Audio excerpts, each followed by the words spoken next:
මේ දිව්‍යත්වය කියන වචනය ගෑවිච්ච එක තමයි ගොඩක් මනුස්සයන්ට හරහකට.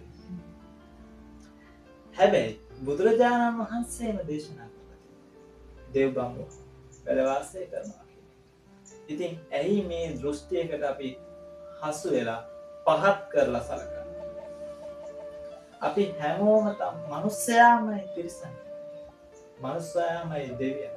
මිනිසාමයි ලොව දෙවියන් වන්නේ, මිනිසාමයි ලොව තිරිසන් වන්නේ කියලා කියනවා. ඉතින් අපිම තමයි රහතන්. අපිම තමයි බුද්ධත්වය. ඉතින් මනුස්සයා තුළ දිව්‍යමය බීජය වපුරන එවැනි ගුරු බෞද්ධ. ඇයි බාධක පමුණුවන්නේ? මම කියන්නේ එවැනි දේවල් නොකරයි. ඇත්ත ඇත්තටියෙන් දැකිය යුතුයි.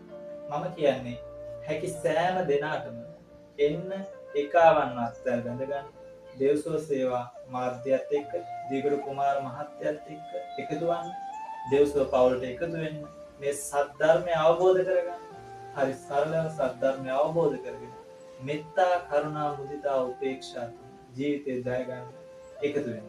ඒ වගේම විශේෂයෙන්ම මේ අවුරුදු 4ක් වගේ කාලයක් තුළ දීගොඩ කුමාර මැතිතුන්ට යම් නීතිමය ප්‍රශ්නයක් තිබ්බා. සමාජයේ යම් වැරදි ප්‍රකාශයක් හින්දා එතුමන් යම් බාධකයක් තිබ්බ මේ අවුරුදු 4ක් වෙනි කාලය තුළ.